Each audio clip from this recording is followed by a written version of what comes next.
Les amis, j'espère que vous allez bien. Bienvenue sur cette vidéo YouTube en ma compagnie. On se retrouve donc pour une vidéo storytelling, vous allez voir, bien spéciale, le retour des vidéos storytelling. Je sais que ça vous plaît et moi aussi ça me plaît de le faire. Donc voilà, je me suis même pas introduit, mais c'est évidemment Monsieur Tus en chair et en muscle. Et aujourd'hui, je vais vous parler d'un sujet qui m'attire beaucoup. Évidemment, vous savez que je suis fan des sports de force. Et justement, ça fait très longtemps que je suis sur les réseaux sociaux, sur YouTube, des mecs qui pour moi représentent des cas génétiques exceptionnels. Donc c'est le thème de la vidéo. Aujourd'hui, je vais vous parler de 3 athlètes avec une génétique hors du commun.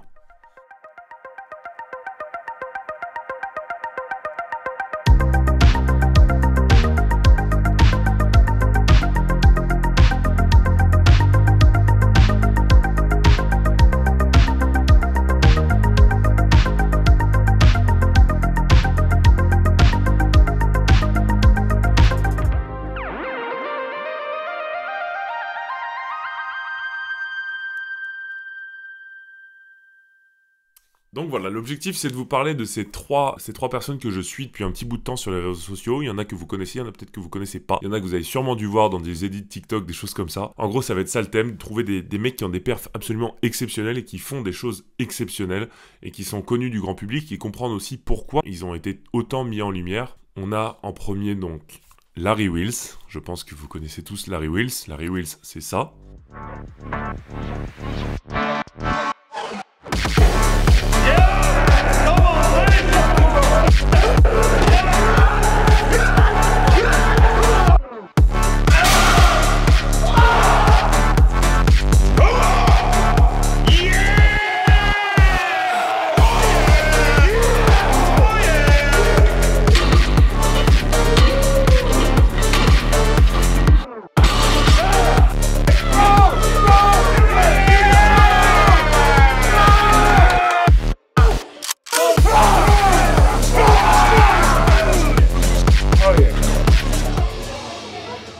On a aussi Levan Saginashvili. Ladies and gentlemen, look upon the Georgian Hulk, Levan Saginashvili! Start now. On the way we go!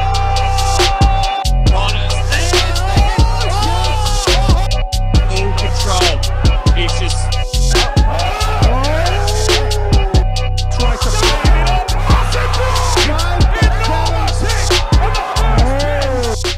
Et pour finir, on aura Andrei Zmaev.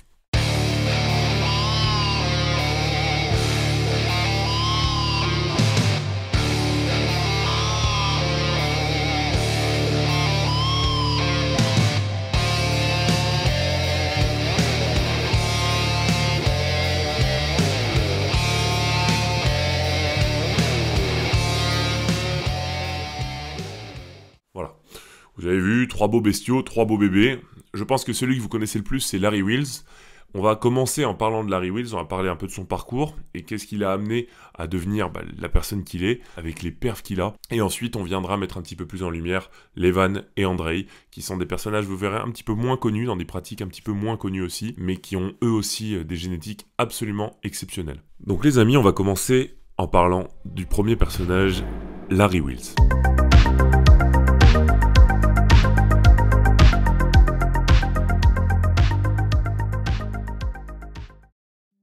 De son nom complet, Larry Williams est né le 3 décembre 1994 dans le Bronx. Donc voilà, vous connaissez le Bronx, hein, près de New York. J'ai pas besoin de vous faire une explication de cet endroit, je pense que c'est vraiment un des endroits les plus dangereux du monde, avec évidemment la délinquance, la violence, la drogue, et c'est dans cet endroit qu'est né Larry Williams, donc le 3 décembre 1994. Il sera élevé seul par sa mère à l'époque, et il va vivre dans un environnement social très complexe. Et Larry Wheels, il va donc développer, je pense, un côté un petit peu compliqué, et développer une personnalité dans laquelle il va devoir se battre au quotidien, puisqu'il y a aussi le problème de l'argent, et donc il va vivre dans ce climat social très complexe lors de sa jeune enfance. On n'a pas beaucoup de détails sur sa jeune enfance, parce que évidemment, on était à une période où il n'y a encore pas beaucoup de réseaux sociaux, et puis il est évident qu'à cet âge-là, on n'est pas trop montré sur les réseaux sociaux, et petit aparté, si vous avez des enfants, s'il vous plaît, ne les montrez pas. Je pense que chaque enfant mérite de ne pas être montré et c'est sa liberté. C'est un choix que de se montrer sur les réseaux sociaux. Donc, en tant que jeune parent, après, chacun fait ce qu'il veut. Mais moi, je trouve, en tout cas dans mes valeurs, que montrer ses enfants, c'est pas forcément la meilleure chose à faire. La petite aparté est finie. On revient sur Larry Williams. Donc, Larry Wills, en 2006, va déménager avec sa mère sur l'île de Saint-Martin, dans les Caraïbes, à l'âge de 12 ans, pour fuir justement ce climat social très très anxiogène et dans lequel il y a peu de sécurité et peu d'argent. Donc ils vont fuir avec sa mère. Simplement, il y a un nouveau problème qui va se créer, c'est que Larry, il va se retrouver isolé, n'ayant en fait pas vraiment d'amis et pas vraiment de structure familiale, même si sa mère était très aimante, c'est compliqué pour lui, donc il a dû se construire tout seul. C'est ce travail de solitude qui va le pousser à se retrouver confronté à la dure réalité de la solitude et évidemment lui donner le goût de l'entraînement et de se surpasser seul.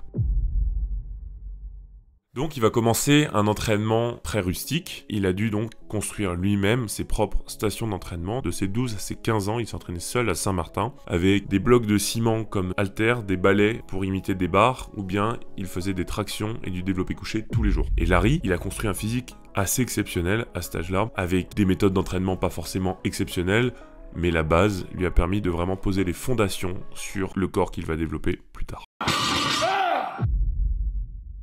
On y vient donc, à l'âge de 17 ans, il revient à New York, et là, à New York, il va décider de s'inscrire dans une salle commerciale, et au bout de 6 mois, il va découvrir le powerlifting. Et évidemment, Larry va devenir un monstre total. Pour vous dire, il va, à 18 ans, faire sa première compétition de powerlifting, après seulement une petite année de pratique, et il va total 835 kilos. À 100 kg de poids de corps. En comparaison, évidemment que je me compare moi, mon plus gros total à l'entraînement c'est 877,5 kg. Et je fais 120 kg. Le mec c'est sa première compétition, il a 18 ans. Voilà pour vous situer un petit peu les bases de qui est Larry Wills et à quel point ce mec est une exception génétique. À partir de 2013, il va rencontrer une personne très importante de sa vie, qui est malheureusement aujourd'hui décédée, paix à son âme évidemment, parce que moi personnellement c'était quelqu'un que j'aimais beaucoup, c'est quelqu'un que je trouve qui moi m'a motivé beaucoup et qui je pense a apporté beaucoup à la planète fitness, si je peux appeler ça comme ça, de par sa bienveillance et de son humanité. Et je parle évidemment de Otis. Otis qui est plus connu sous le nom de Black Tom Cruise, qui a donc été le partenaire d'entraînement de Larry pendant très longtemps. Ils sont donc liés d'amitié en 2013 et évidemment cette rencontre a participé au fait que Larry a encore plus envie de s'entraîner parce qu'il a son gym bro et vous allez voir qu'ils vont faire des choses absolument exceptionnelles et on retrouvera Otis dans la plupart de ses vidéos puisque en parallèle en 2013 Larry lancera sa chaîne YouTube qu'on connaît aujourd'hui qui compte je crois plus de 1,5 million d'abonnés, ce qui est absolument exceptionnel. Après 3 ans de pratique de powerlifting, Larry continue toujours et le 18 juin 2015 à 21 ans, Larry fait ça.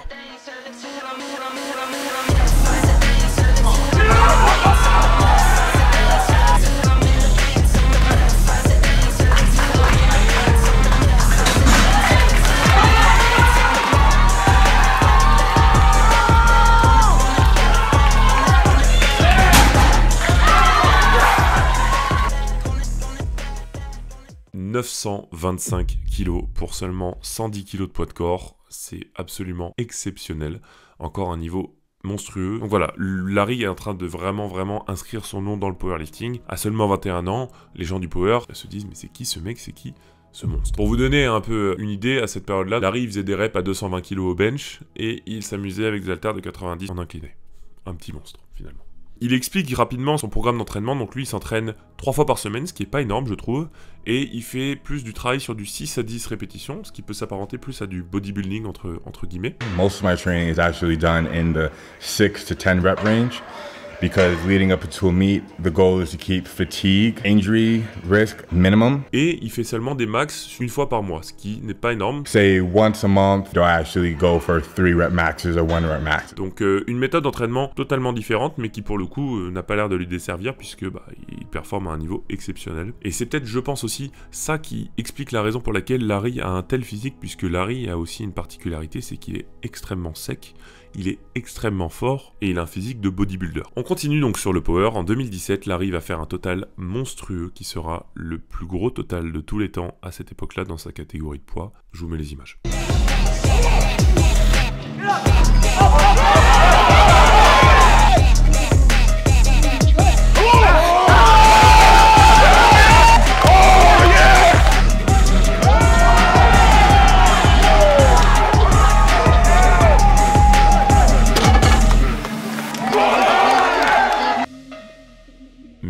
41 kg. À partir de 2017, Larry il a dit les gars, c'est bon.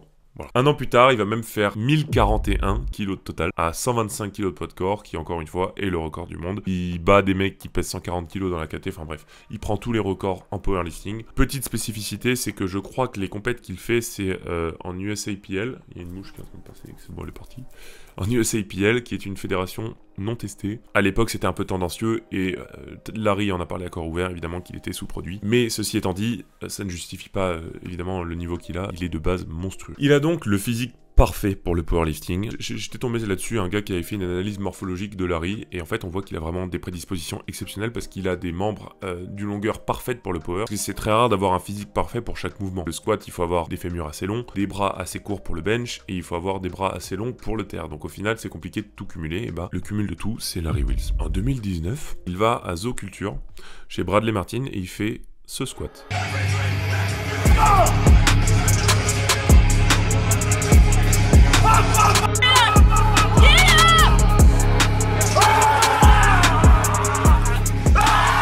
408 kg. Développé militaire assis à 230 kg.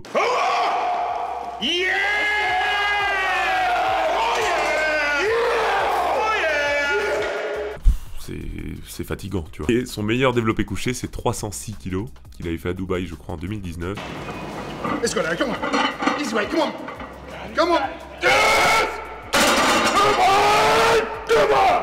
Et son meilleur soulevé de terre, c'est 420 x 3. Let's go, Larry. Come on. Yes. Good. And again, let's go. Let's go. Come on. Fire, fire, fire. Good. Yes. Easy. Good job. Yes. Come on. Finish it. Finish it. Bon, oui, il y a des straps, il y a une barre qui plie, mais les gars, c'est un monstre. Franchement, quand tu regardes son poids de corps, parce que c'est ça qui est impressionnant, c'est que le mec pèse seulement 120 à 125 kg. Oui, il y a des produits, mais si tu compares ça à des strongman qui eux aussi sont sous-produits et qui pèsent 200 kg, bah, tu te dis en fait, Larry, c'est un monstre. Honnêtement. Justement, il va à un moment chez Thor et il fait des reps à 365 kg au soulevé de terre. On voit même Thor un peu genre, wesh, mon frérot, tu sors d'où toi? Huh? Il s'amuse avec une barre de chaque côté de 111 kg à faire des reps comme ça, et il s'amuse à faire des reps avec des haltères de 106.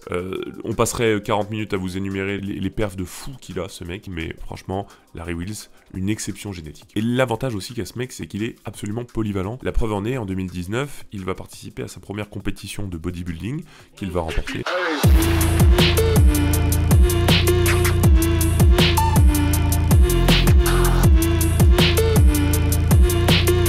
En 2020, il va se dire, bon, j'ai tout pris en power, allons faire un peu de strongman. Donc il prend un peu de poids, je crois qu'il est aux alentours de 135-140 kg, et il va faire ça.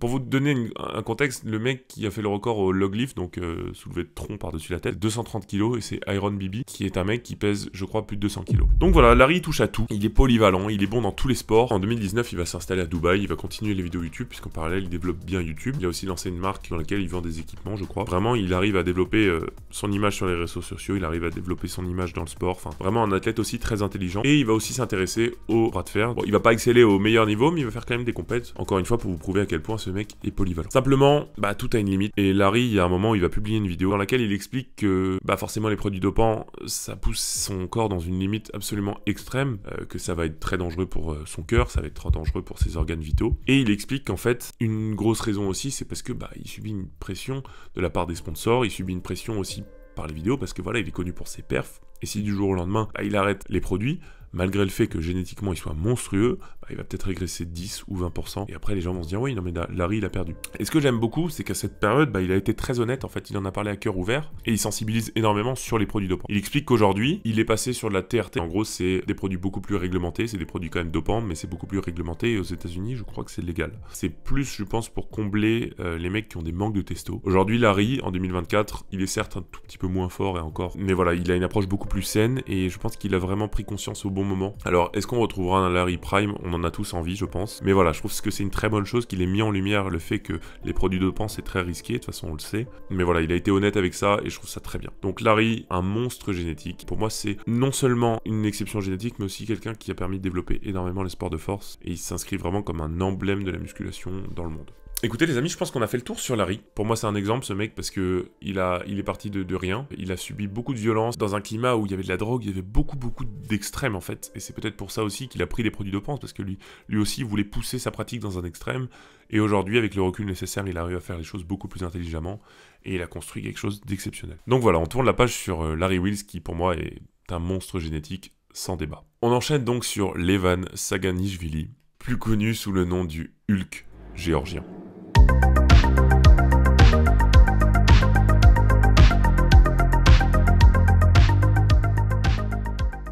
Levan est donc né le 15 septembre 1988 en Géorgie. La Géorgie, on le sait, c'est le pays des hommes forts, clairement. La première information que j'ai trouvée et que je trouve assez rigolote, c'est que Levan explique qu'à l'âge de 15 ans, il est parti en vacances d'été classiques, tu vois, t'es au collège ou t'es au lycée, et t'es en vacances d'été, donc il part pendant 3 mois. Et il était le plus petit de sa classe, et il revient, il est le plus grand. Selon certaines informations, en 3 mois, il aurait pris 30 cm. C'est vous dire déjà l'anomalie génétique que représente le mec. Alors je sais pas si 30 cm c'est vraiment véridique, mais ce qui est vrai, c'est qu'en tout cas, il est parti, il était plus petit de sa classe, il est revenu, il était le plus grand. Donc, cela montre que, de base, pour moi, quelqu'un qui a une génétique de fou, c'est que au moment de sa croissance, il va réagir très bien. La preuve en est, à l'âge de 15 ans, le mec, d'un coup, il fait une poussée de croissance, et le mec, il prend 30 cm. À l'âge de 18 ans, il va donc commencer à s'entraîner. Donc, comme Larry, il avait pas beaucoup d'argent, pas beaucoup de moyens, et il va commencer à s'entraîner dans son garage, dans lequel il va faire plein d'exercices, et notamment des exercices de pronation et des exercices liés au bras de fer.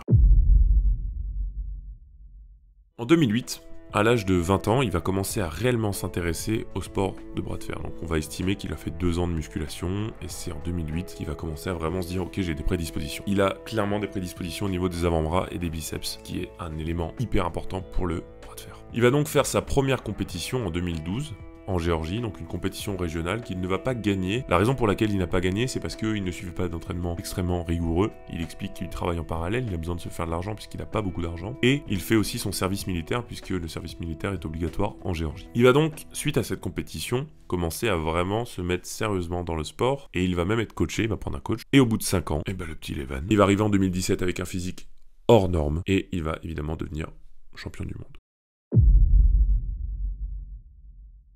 Il va devenir champion du monde dans une des fédérations les plus prestigieuses du bras de fer, la World Arm Wrestling Federation, qui est genre la numéro 1, un peu comme l'IPF, je pense. Et faut dire aussi un truc, c'est que Levan, actuellement, ça fait 7 ans qu'il n'a pas été battu. C'est un petit peu comme Teddy Riner, quoi. Le mec, il a une suprématie absolument totale, une domination totale, et depuis 7 ans, depuis 2017, il n'a jamais été vaincu. Pour vous donner quelques contextualisations de ses lifts, donc Levan, il pèse 180 kg pour 1m97, c'est un monstre physique. Il est capable de faire des répétitions en curl à 165 kg.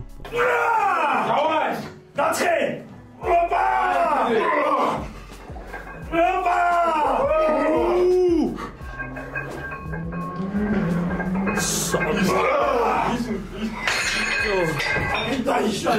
Curl pupitre à 140 kg ou encore du curl halter à 106 kg par main.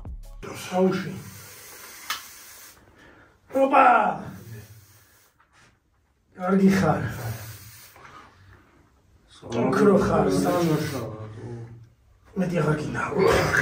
Oh! Yes! Okay, beautiful. Oh, yeah. Oh! Excuse me. En fait, c'est le mec, tu lui serres la main, il te brise en deux.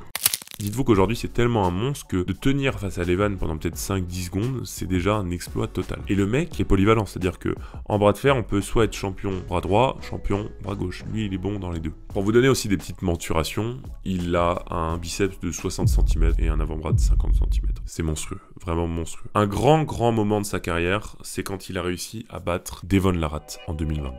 He's revved up and he's about to explode. Intensity. Will Larratt look to counter? Will he try to fly it up? Drives it down. That's it. Oh, now the road is Poppy big drag. Going back to that toe. That's power. Down. All the way, but it's just not good enough today. The 500. We've seen it in arm wrestling here. Come on, Saganashvili. gave it all. He gave it all. As much as he could, he gave. Lamont Saganashvili there. Levon, I joked that I would be your teacher on the table. Tonight, you are clearly my teacher.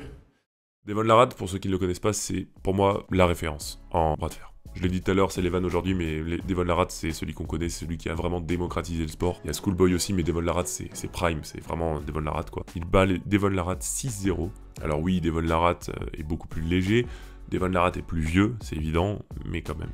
Et pour vous donner une analyse encore plus poussée sur qui est Levan et vraiment connaître un petit peu plus, je vous laisse avec un petit appel que j'ai fait avec Alan Barberis, avec qui j'avais fait une vidéo sur la chaîne, qui va nous parler un petit peu de Levan.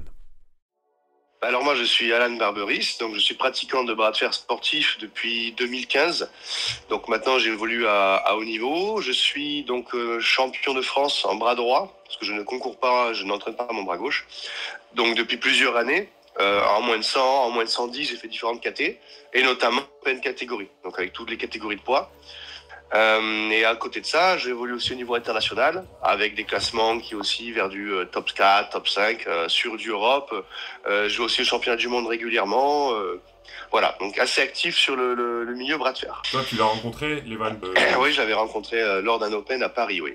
C'était quoi tes sensations quand tu l'as vu? Ouais, ça fait déjà il est impressionnant physiquement, c'est-à-dire que alors c'est pas tant sa taille, c'est pas comme un strong où on peut avoir des mecs qui font 2m10 ou voilà. Là, c'est vraiment l'épaisseur de tout. En fait, c'est l'épaisseur des clavicules, l'épaisseur des poignets. C'est un mec qui a 28 cm de tour de poignet, c'est n'importe quoi. Donc non, c'est assez balèze. Donc il est impressionnant. Comme je le dis en rigolant, et c'est absolument pas dénigrant pour lui, mais il est entre l'humain et le gorille et le dos argenté, tu vois. Ah, je suis d'accord. Mais c'est vrai, c'est-à-dire qu'en poids de corps, il est aussi proche de eux, presque, tu vois. C'est qu'un humain normal, c'est assez impressionnant. Ses points forts à Levan, c'est quoi pour toi? Déjà, son point fort, c'est la force. Alors, c'est la force, oui, elle vient aussi de son poids de corps. C'est-à-dire que c'est quelqu'un, notamment, par exemple, sur le poignet, pour le décapsuler. Là, ça fait des années, ça s'est jamais vu. Si ça s'est déjà vu peut-être plus jeune, hein, j'ai pas vu tous ces matchs, mais ça fait longtemps que, voilà, il maintient. Là, déjà, pour lui péter ça, faut y aller. Ça, c'est clairement une question de force. Il a de la puissance. C'est quelqu'un à côté de ça. Il n'y a pas que l'aspect force et poids de corps. Mais en fait, à côté de ça, c'est quelqu'un de très intelligent, très technique. Et c'est un ferriste vraiment de qualité. En termes stratégiques, en termes techniques. Donc il y a aussi cet aspect-là que beaucoup de gens ne prennent pas en compte. En fait, Levan, il fait partie de ce genre de mecs qui ont tout, en fait. On a mis le bon mec à la bonne place, en fait. Il a la bonne force, il a la bonne génétique, il a la bonne discipline de travail. Maintenant, voilà, moi je me suis aperçu dans mes recherches, évidemment, qu'il y avait des points faibles. Toi, si tu devais lister, du coup, ces points faibles, tu dirais que c'est quoi? Un de ses points faibles, ça peut être aussi lié à son poids de corps, c'est le meilleur match qui illustre ça, c'est Hermes Gasparini contre Levan. C'est son endurance, sa résistance, pour enchaîner les rounds quand les rounds durent. Quand tu prends que, bram, il flash pin, fait 6-0 parce qu'il y a un écart de force monstrueux, c'est nickel. Sauf que Gasparini a réussi à le stopper. Et à le stopper vraiment et faire durer le match. Et il y a une faute. Donc une faute, ça veut dire qu'on rematch. Et ça recommence. Et en fait, on a vu un Levan qui a atteint ses limites. C'est-à-dire que là, il était dans un niveau de forme. À la fin, je crois, si je dis pas de bêtises, qu'il a fini avec le respirateur, l'assistance respiratoire. On voyait que s'il y avait encore des rounds derrière, ça devenait vraiment tendu pour lui. Alors je sais pas si c'est toujours d'actualité, mais je me rappelle avoir entendu quelque chose de sa part. Il vous disait qu'il allait descendre plutôt vers les 165, 170. Parce qu'il s'estimerait plus endurant et qu'il n'y aurait pas un impact sur sa force. Maintenant, est-ce qu'il en est là? Je sais pas. C'est aussi ce que je veux mettre un peu en avant dans cette vidéo, c'est qu'on parlait justement de son point faible, l'endurance, c'est que voilà, on s'aperçoit qu'il y a des mecs, bon, ils ont des génétiques de monstres, mais c'est vrai que c'est tellement poussé à son paroxysme, en fait, dans un extrême, tu vois, le mec est à 180 kg, et en fait, du coup, on voit les dangers du corps humain, entre guillemets, parce que, en fait, le mec se retrouve sous respiratoire, on sort limite du domaine humain, quoi. D'ailleurs, c'est des gens, moi, je suis persuadé, hein, tu peux pas rester comme ça ad vitam aeternam, hein, il y a un moment donné, il faut que tu, tu fais ce que tu as à faire, et tu peux pas vivre à 180 kg, avec je sais pas quoi, dans le sang H24, c'est pas possible. Après, voilà, il faut quand même remettre dans le... Parce qu'il y a beaucoup de gens, justement, c'est ce qu'on disait tout à l'heure, tu vois, c'est multifactoriel. Un Levan, il faut bien comprendre que, oui, il y a le poids de corps, oui, il y a les produits, évidemment, mais ça fait pas tout. Et quand les gens disent, oui, mais c'est la génétique, oui, mais quel type de génétique? Parce que beaucoup de gens, tu vois, s'arrêtent sur la génétique, genre la taille du poignet, la taille, bordel, tout ça. Mais en fait, en réalité, il y a aussi la génétique là-dedans. Ensuite, à ce niveau-là, si on peut toujours passer à un stade supérieur, tu peux trouver un mec qui a la génétique physique, il a la génétique au niveau mental, mais par contre, il va pas avoir une bonne réceptivité aux produits et à la chimie. Bon, bah voilà, c'est pas parce que tu as une génétique à être fort à quelque chose en entraînement que ton corps va bien réagir aux produits. Et inversement, il y a des gens, ils ont une génétique pourrie pour s'entraîner, mais les produits, ça les fait péter, quoi, exploser. Donc en fait, c'est un concours de tout, comme tu dis.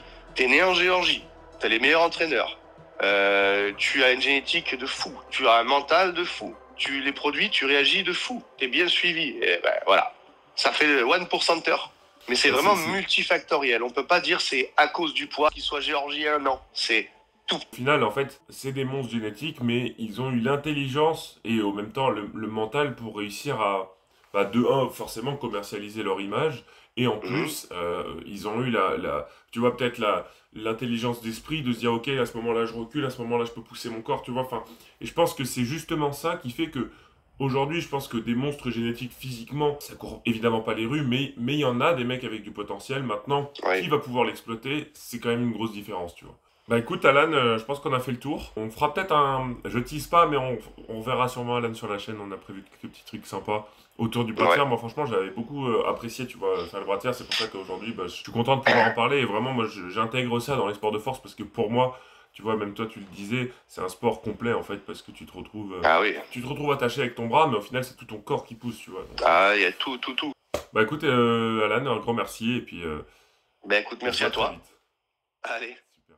On va rapidement finir, les amis, donc sur le dernier athlète dont j'aimerais parler, qui vraiment, je pense, a fait un petit peu... a été très popularisé dernièrement, pour ceux qui regardent un petit peu TikTok, pour ceux qui regardent un peu Insta aussi. Vous avez sûrement dû revoir André Ismaev.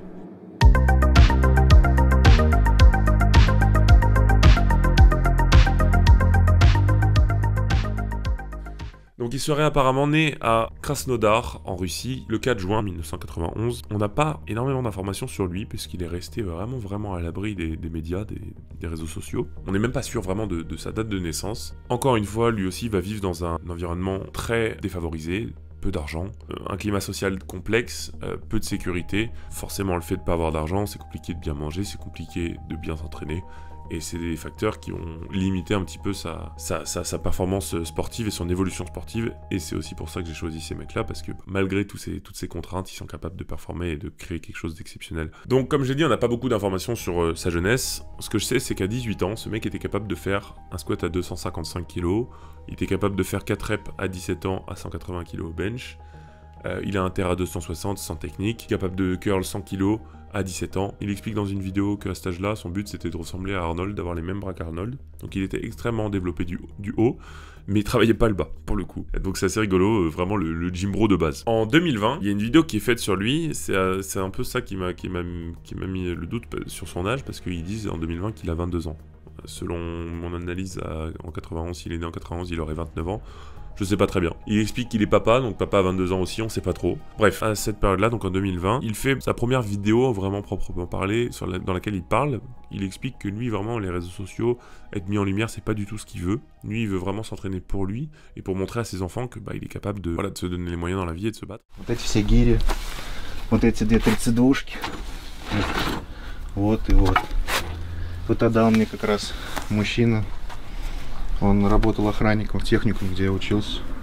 Ну вот эти блинчики я докупал. Вот эти 4. Ну они видно, то что еще краска новая более-менее. Здесь в принципе больше собираться-то негде людям. То есть нет ни лавочек, там, да, ни парков, ничего нет. Естественно, люди не будут там в лес куда-то ходить или еще что-то. Они вот здесь собираются, например. Но хочется, чтобы больше народу просто спортом занимались. Не обязательно прям правильно результатов каких-то. Просто держали себя в форме, отходили от этого. Это же губит все тоже. Pyanki, эти гулянки, cigarettes. Il pèse 120 kg à l'époque et il réalise des muscle-up. Il réalise des tractions avec 160 kg sur le dos. Le mec est un pur monstre et il s'entraîne depuis tout petit dans cet endroit-là avec des barres de traction en extérieur et il a réussi à construire un physique exceptionnel. Il n'a pas beaucoup d'argent, il stocke tout son matériel dans un garage, du matériel qu'il a pu récupérer de son collège, enfin voilà. C'est ça que je trouve inspirant, c'est que c'est des mecs, aujourd'hui tu vois des mecs avec des perfs abusés, mais il faut voir que ces mecs, moi le premier, on est très optimisés. Moi j'ai accès à des bains froids, j'ai de l'argent pour pouvoir m'acheter de la nourriture, j'ai une salle à moi, enfin c'est tous ces facteurs aussi qui font que j'arrive à progresser dans mon évolution sportive. Ces mecs-là n'en ont pas accès et pourtant ils arrivent à faire des perfs mondiales pour le coup. Il explique aussi qu'il n'a jamais fait de compétition, et au moment où sort cette vidéo, bah, y a beaucoup de mecs qui regardent ça en mode « mais les gars, pourquoi il fait pas de compétition? Pourquoi il est pas coaché ?» C'est une exception génétique, et il y a même Devon Larratt, dont je vous ai parlé précédemment, qui dit « mais les gars, coachez ce mec, s'il vous plaît, faites quelque chose. » This guy has got to be that guy. I don't know who's working with him. I'm so interested to see this dude step up and crush it. Please, somebody find this guy, bring him to events. I don't even know if I can say it, but this guy looks like he could be Russia's next super heavyweight super freak. Moi, ce dont je veux vraiment parler aujourd'hui, c'est que aujourd'hui, il est un petit peu plus mis en lumière. On voit des edits de lui. Alors, je sais pas vraiment s'il a une chaîne YouTube, mais ce que je vois, c'est des edits de lui sur TikTok. Je le vois un petit peu de temps en temps. On le voit s'entraîner. Alors, sûrement, il y a quelqu'un qui le filme ou quoi que ce soit. Mais aujourd'hui, André Smaev, il pèse 150 kg. Son physique ressemble à ça. Et il fait des perfs monstrueuses. Il bench plus de 300 kg. Il terre plus de 300 kg en rep. Il fait des tractions à 150 kg lestés alors qu'il pèse 150 kg, il fait encore des tractions à une main, un poids de corps, enfin, comme je l'ai dit, ce mec-là, bah, jamais de ma vie, j'ai vu un mec bouger aussi bien avec ce poids de corps. C'est impossible, en fait, normalement, qu'un mec soit capable de faire une traction à une main en pesant 150 kg. Je suis incapable de le faire, et André Smaev, c'est une exception génétique, parce que il fait des perfs de mecs qui font du street lifting. Croyez-moi que quand vous avez cette surcharge pondérale sur vous, déjà se lester en faisant une traction, c'est déjà une prouesse énorme. Je vais terminer la vidéo là-dessus. Comme j'ai dit, malheureusement, André Smaev, j'ai moins d'informations sur lui. Quand je vois aujourd'hui à quoi il ressemble, les perfs qu'il fait, je trouve ça exceptionnel, monstrueux. On dirait presque un alien, en fait. On dirait vraiment un alien, hein. Il fait peur premier degré. Mais j'ai toujours tendance à me dire, et puis c'est pour ça aussi que je veux faire cette vidéo, c'est que je vois beaucoup de mecs qui voilà, ils font des edits de lui sur TikTok. Et je pense que lui, le premier, n'a pas forcément envie de montrer aux gens qu'il faut se doper, il faut atteindre ce physique, il faut devenir un monstre. Parce que lui, le premier, n'a pas voulu faire des vidéos comme ça. Mais aujourd'hui, il est mis en lumière parce que il est tellement énorme que les gens se disent « Ok, on va créer du buzz avec ce mec-là, tu vois. » Mais la finalité et le message que je veux passer, les gars, c'est... Faites attention parce que ces mecs-là, c'est des exceptions génétiques, c'est des mecs qui prennent des produits et qui se mettent dans des états très dangereux. Parce que André Smaev, il pèse 150 kg, parce que Levan, il en pèse 180. Ce que je veux dire par là, c'est que faites attention, faites très attention, parce que je pense qu'ils veulent juste montrer quelles sont les limites du corps humain. Mais voilà, les limites du corps humain, comme je l'emploie dans le mot limite, ça veut dire qu'on frôle avec la mort, ça veut dire qu'on frôle avec les limites de quoi on est capable. Et oui, c'est beau pour le spectacle, mais il faut faire attention, parce que, évidemment, la santé, c'est quelque chose de premier. Ты сам вот мотивацию откуда берешь? Ну как сказать, я, конечно, нигде не выступаю, но для меня мотивация больше это как, допустим, поставить просто какую-то цель и к ней идти, и это тебя мотивирует. То есть в голове есть цифра, допустим, да, ну, к примеру, подтянуться с весом плюс 100, и ты примерно начинаешь работать и к ней идти. То есть чтобы не бесцельно ходить на тренировки на те же, а с каким-то смыслом. Именно цель, как бы к ней идешь, это и дает азарт, что когда ты, как говорится, спортивный, также для ребенка, чтобы она видела, что отец не курит, не пьет, здоровый образ жизни ведет. Может быть, спорт, чтобы тоже пошла. Как-то так, наверное. Je pense qu'on va boucler ça là. Vous me dites un peu ce que vous pensez de ces trois mecs-là, qui sont pour moi extrêmement inspirants, qui sont des mecs qui se la butent à la salle et qui ont qu'un objectif, c'est de devenir la meilleure version d'eux-mêmes et le plus fort. Moi, ça a été un plaisir de vous la raconter. J'espère que j'ai été suffisamment clair sur le sujet. Il y a des choses que j'ai dû oublier, des choses que sur lesquelles je me suis peut-être trompé. Si vous avez des informations supplémentaires, n'hésitez pas à le dire en commentaire de la vidéo, c'est fait pour ça. N'hésitez pas à vous abonner à la chaîne si vous voulez. Je vais vous laisser les amis. N'hésitez pas aussi à me soutenir avec tous mes sponsors que j'ai, Gymshark, MyProtein, SBD, qui font ces petits t-shirts très cool, World's Strongest Man, c'est le thème de la vidéo. Et puis voilà les amis, je vous laisse, je vous donne rendez-vous pour la prochaine. J'espère que cette petite vidéo storytelling vous a plu. Et n'oubliez pas, restez forts. Ciao.